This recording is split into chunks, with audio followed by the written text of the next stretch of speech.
Are you ready for pain? Are you ready for suffering? If the answer is yes, then you're ready for... The Running Man, which was directed by Paul Michael Glaser.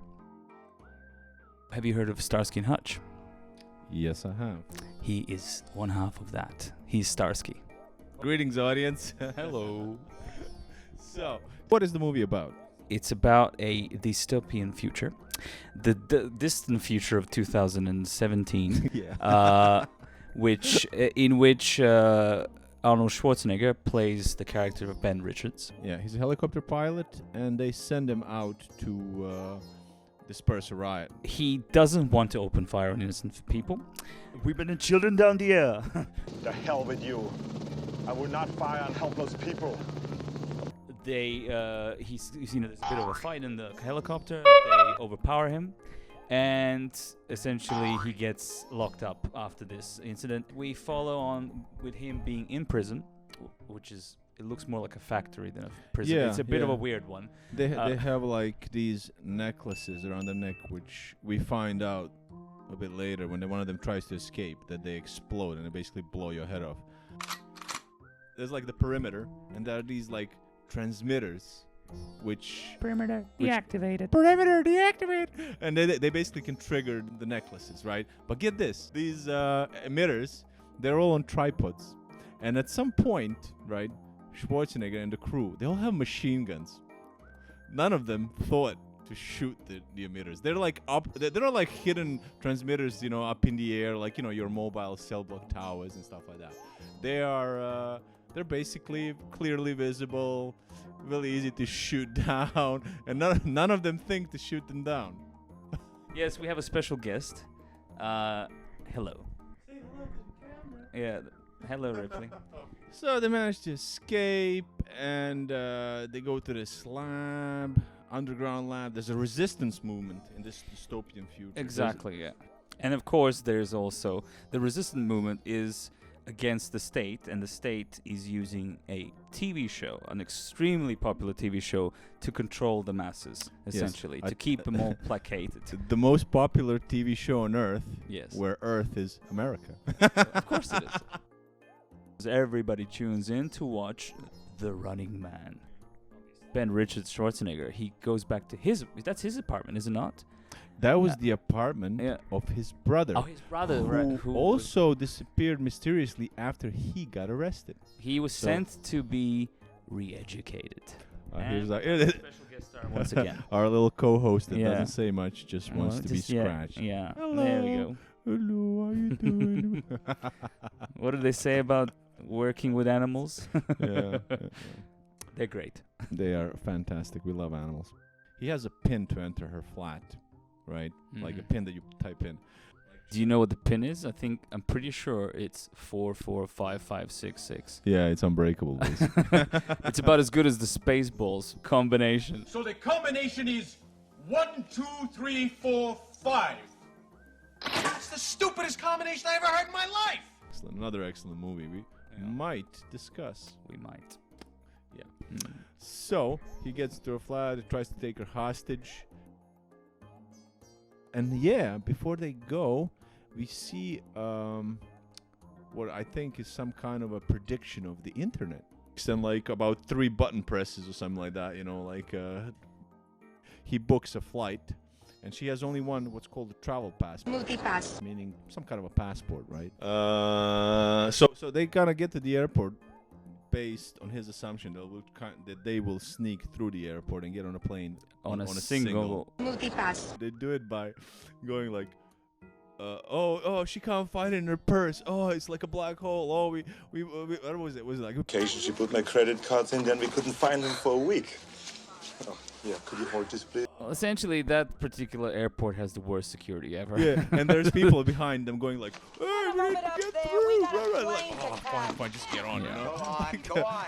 Basically, after that, what ends up happening is that they capture Mr. Ben Richards because Maria Conchita Alonso ends up hitting him in the balls, which is yet another one of many films where Schwarzenegger gets hit in the balls. Really? Yeah, there was a pattern. Total Recall is a special one.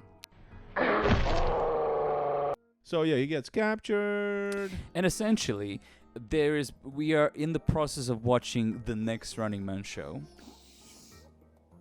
Oh, howdy, y'all.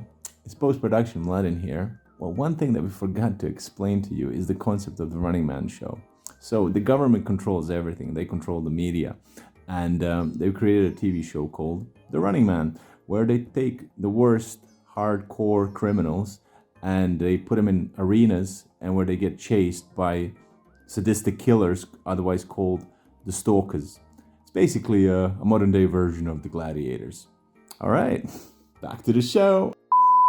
Presenter of the Running Man TV show. Yeah. He's basically going through potential candidates to be on the show.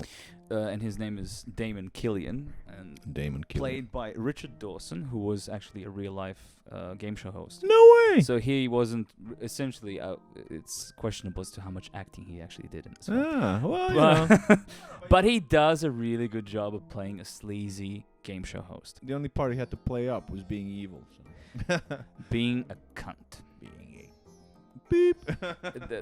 There will be probably some of that. Yeah, no. Cunt. Penis. Vagina. We are sensible people. All of our videos, no matter how nice they are, whatever we are discussing, they always have like not suitable for kids. Mm-hmm. So, you know, Yeah. sue us. Yes, but don't. Anyways, and no blood and gore, I think, but that's just YouTube nonsense. We'll try not to include too much of that. Sorry, cat. And so, at some point, Killian sees footage of Ben Richards, Arnold Schwarzenegger, running away. That it's from his escape. Oh, gorgeous. Look at that mother move, huh? Is he beautiful? Which is funny how they Who is had cameras That's there Ben to Richards. film that. You know what? I think the movie spends a lot of time salivating over Arnold Schwarzenegger's muscly body. I want him. They bring him to him, right? Don't they? And Yes, they do. Look. How long are they going to keep us here? Isn't that your old school teacher buddy there, huh? And there's your other buddy, the one who helped you in the prison infirmary. So if you don't do the Running Man tomorrow, Weiss and Rothlo are going to go on in your place. He knows they have very little chance of surviving. It's- One of them's a nerd, and the other one's, I think, a bit fat. So, I mean, he's not gonna run and the fast. the person who's a little bit fat, that's Yaphet Kodos. Yeah, and they are. who is an excellent actor. and But yes, he is. in a and, really underused, though, I would say. and both of them are not running men. No. Putting him in this device, which is some kind of a sled, and then they basically make a reveal that they are including his two buddies, and they shoot him out. You know, like those mirrors, like the concave ones you have on streets, so you can see something that's coming around the corner. They have that inside the tube. Really? And we will bring up a shot of this in slow motion just to prove this point, and I don't understand how this is physically impossible.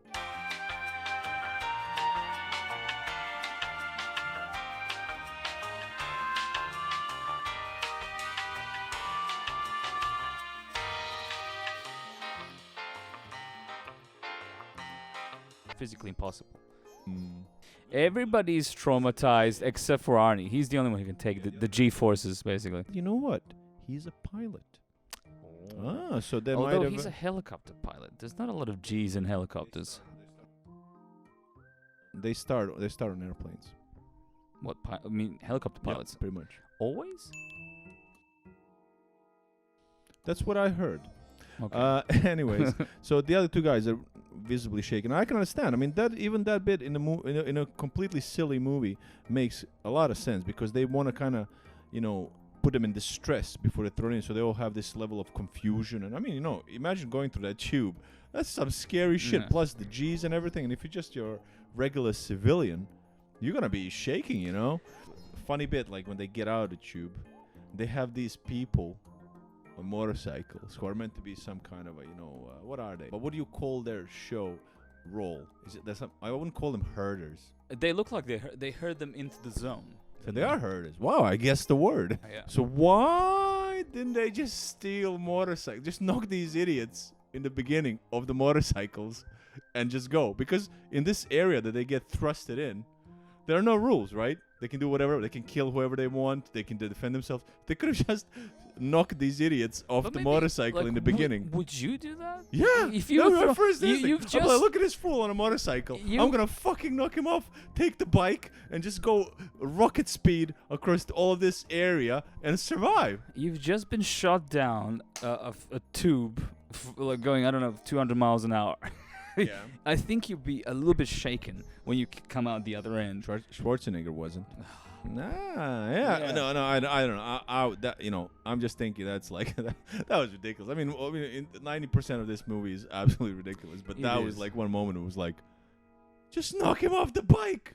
Take the bike. Well, then we take another bike for your buddies. This is because we have to have a movie happen. You know, we need to have these things. You need to have these characters feel like they're helpless, but they're technically not. Well, some of them are. No, I know. Most of them are. I know. I mean, like to be perfectly fair, like they spend a lot of time setting them up in situations so they can play out a high concept scenario. Yes. Correct. Like, basically, they end up in a ice rink. What the film doesn't do as well is to really kind of give you a sense of really the geography of these arenas. The arenas are adjusted in a way to the stalkers, aren't they? Like, every stalker will have something else that they'll do, but obviously Sub-Zero's arena is very much the ice rink. Yeah. And he's got a sort of really, really big hockey well, it's a metallic with slicey which he hockey can stick. slice through a gong. Is it a gong? Yeah, I think so. He slices through a gong. Throughout the whole thing, we are told that Ben Richards is innocent. Ben Richards doesn't want to kill innocent people. You know, when they're trying to escape from the prison the first time. Mm-hmm. That's right. His first kill, he throws a guy off a balcony. yeah, Like, and he for goes like, Christ's and he sake. goes, need a lift? Give you a lift? Right? Well, who does that? Like, I mean, other than James Bond. Yeah, I couldn't throw off. I couldn't throw a cat off a balcony and go like, "Hey, kitty, I hope you can fly" or some shit like that. I think maybe he's just a cat that is like, it's what happens when you're essentially the hunter. Sorry, the hunted becomes the hunter, and he becomes, well. I think his one-liners are a verbal expression of pure rage. But you notice also that, of course, he gets to fire off his famous one-liner. I'll be back. And then what does Killian say to him? Your mother's got a penis. Your mother's got a penis. Your mother's got a penis. Your mother's got... I don't know. No. He says, only in the reruns. Only in a rerun. Then we proceed on to our next battle arena, which has... Arena ballerina. Yeah. Nice. Which has the character called Buzzsaw. A man who can lift his own motorcycle above his head. Holy and shit. it looks pretty painful while doing so, I would say. But his special weapon he's got a motorcycle and obviously Buzzsaw, a chainsaw. So he manages to, get into what do you call it? No, it's not fisticuffs. Well, essentially they struggle with they him. get into a struggle They get into a struggle, yes. Schwarzenegger manages to knock him off his motorcycle, and then they essentially end up battling each other with the chainsaw in between them. Yeah.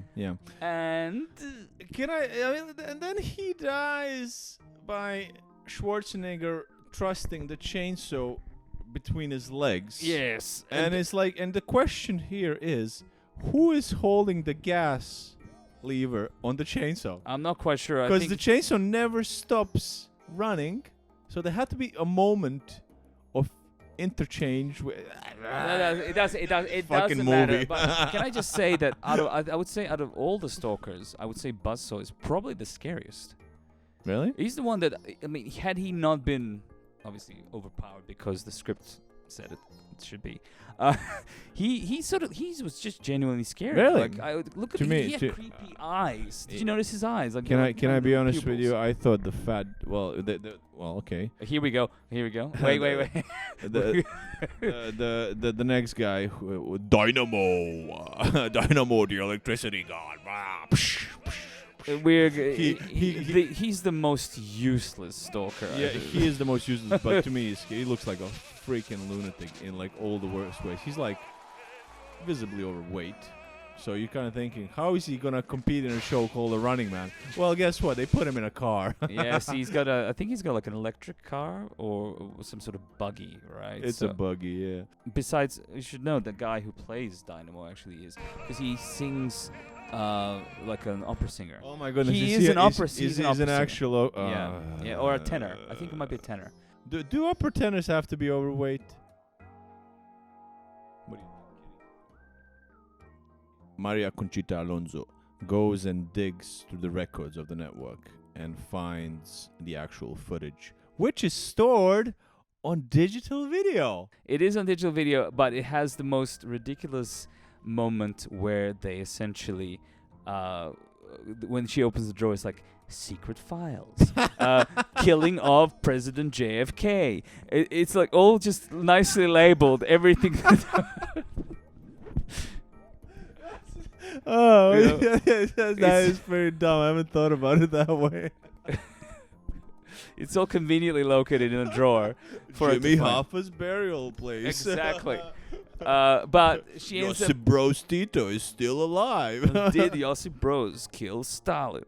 Because of her snooping around, she gets caught and gets sent into the game with the rest of them. Yes. Which obviously raises the stakes a bit. Yes. And she enters at the moment where they're fighting Magneto, Dynamo. What Dynamo, yes. Funny enough, Network has computer interface terminals inside the gaming arena for some reason, and you can open them with a rock. You know, if you have a big enough rock, you smash them, you're in. They smash this terminal open up, and he's gonna hack into it to get codes.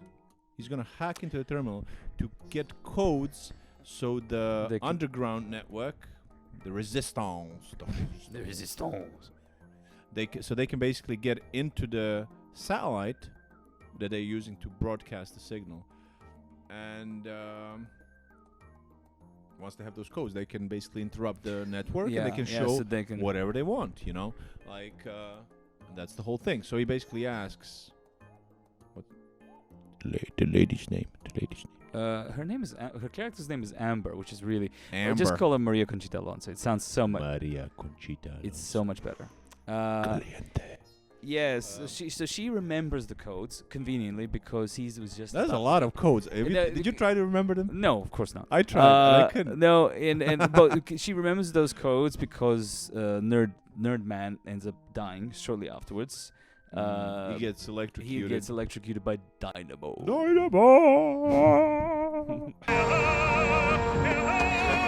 And of course, also that's when we meet up with Ben Richards again, who ends up saving the day. Arnie runs up a hill, and this idiot follows him He just in a buggy and just flips over, and that's where he goes like. It's the only time he shows mercy to any of these stalkers.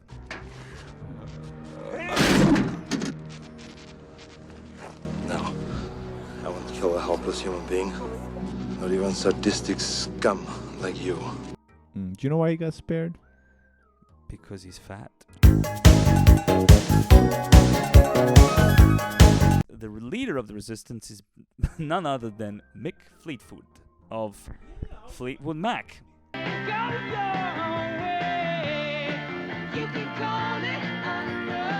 I was about to say he looked familiar, but I have no idea what Mick Fleetwood looks like. What we should do is actually put a side-by-side comparison of what Mick Fleetwood in 1987 looked like, made up for 2017, and then what he actually looked like in 2017. So let's do that here now.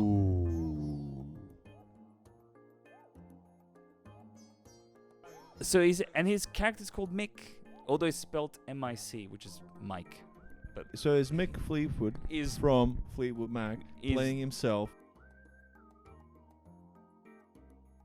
in 2017. Yeah. Go figure. Yeah. And there's another musical connection in the Resistance, and that is that one of the young fellas who wears a red beret is played by Dweezil Zappa. Guys want to buy a hot stereo? Laughlin. Who's the son of Frank Zappa. Damn. Yeah. So this film does have very interesting characters, including, of course, also another stalker, which we failed to mention, but who actually has probably one of the best roles in the film, which is Jesse Ventura, The tone, control your jealousy, and leave your message. who plays Captain Freedom. Don't you just love his workout video where it's basically his workout video where you got all these exercise people jumping behind him, and all he does is just points at you on the screen. Are you ready for suffering? If the answer is yes, then you're ready for Captain Freedom's workout. Yes, it's America's own Captain Freedom. Yeah. And leave your message. It's fantastic. In fact, it also He does nothing. He does zero exercise, apart from shouting and acting like an ape caveman, but it also provides, I think, one of the best tracks of music in the film for the exercise video, which of course we're going to mention that. Should we have a little dance?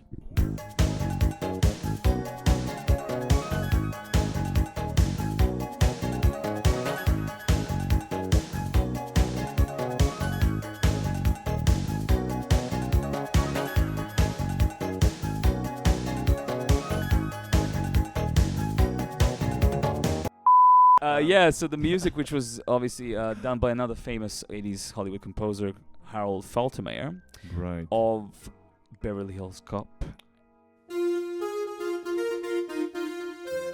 Fletch,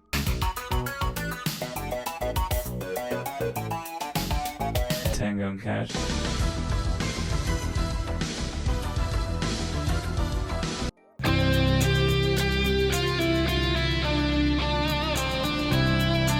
But he does a fairly good job at this one, but his exercise music is fantastic.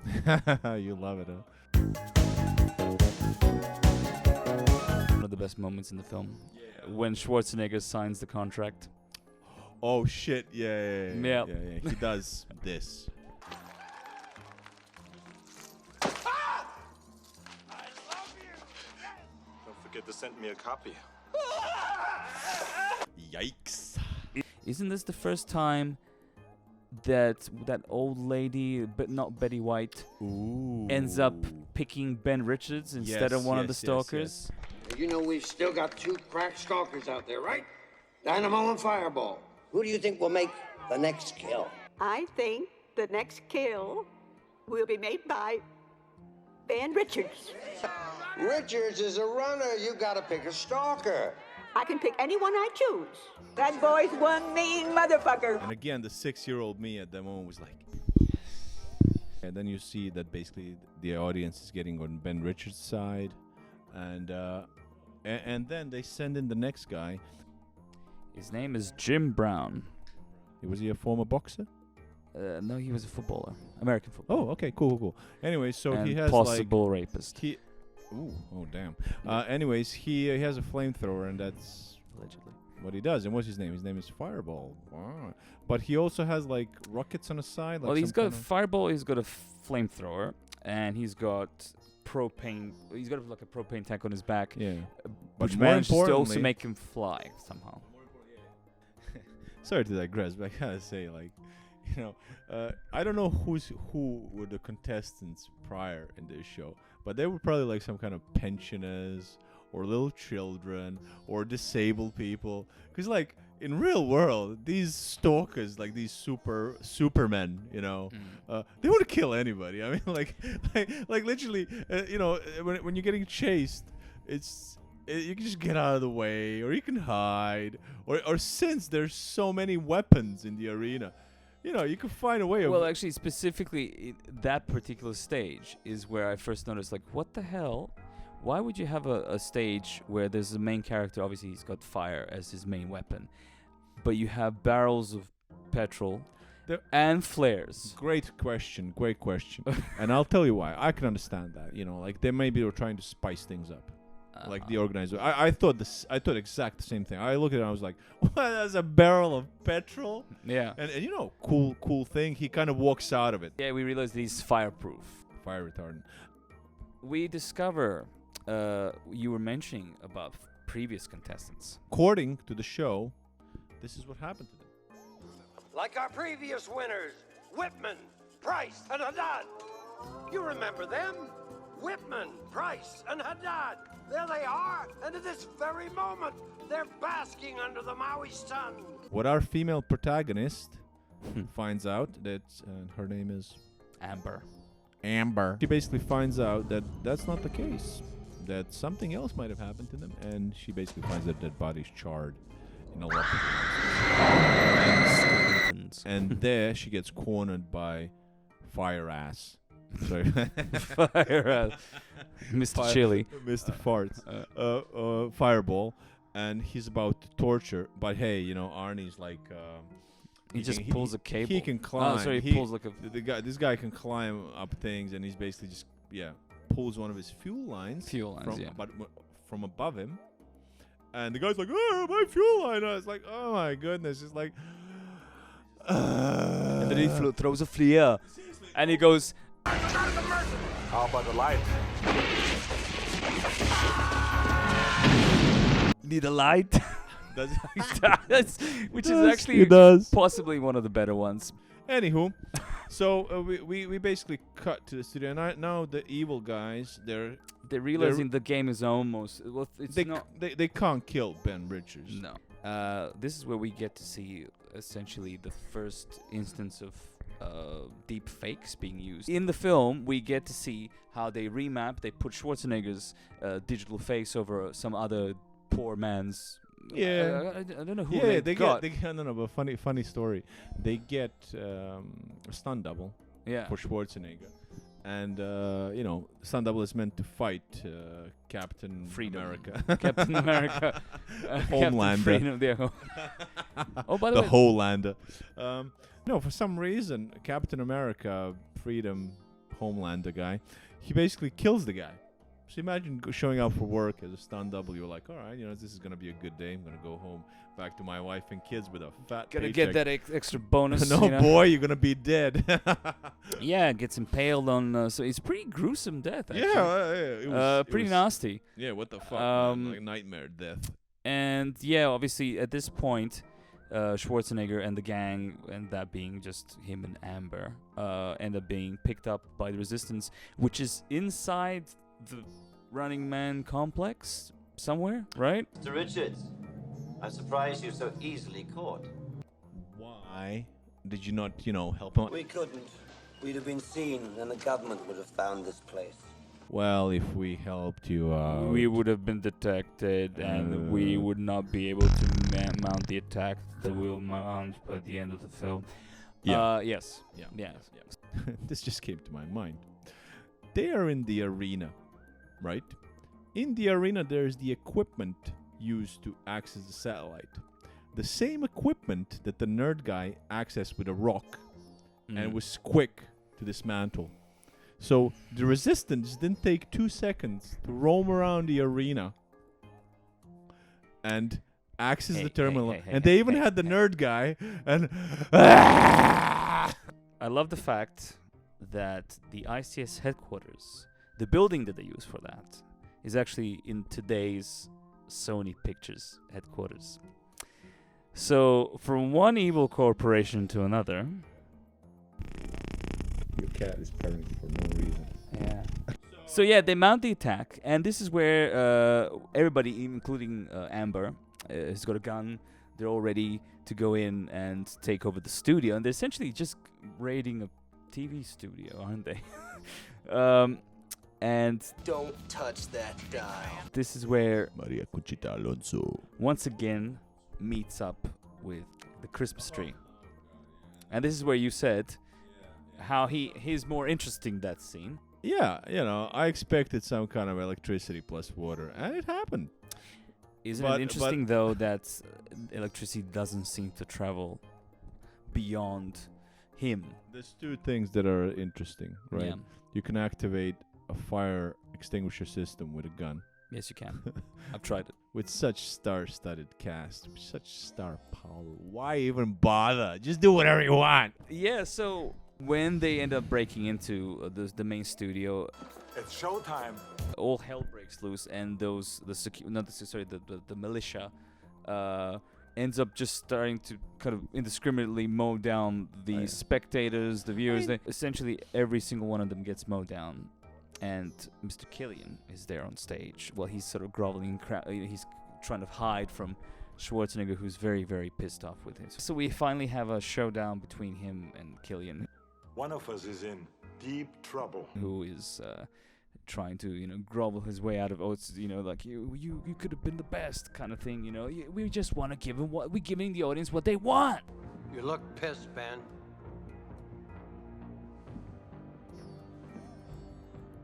Believe me, you got every right to be.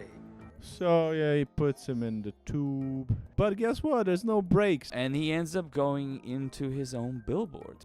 After Killian makes his, timely demise, we get Maria Conchita Alonso, who appears in like a tunnel of sorts, and they meet up, they kiss, and they walk away into an uncertain future. I think I must have gone, I don't know, to the fridge or something. I don't remember that.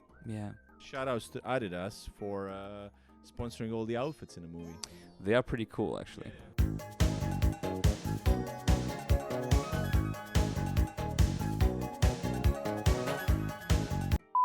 Something that we completely forgot to mention is that it's written by one of our favorites, Koki King.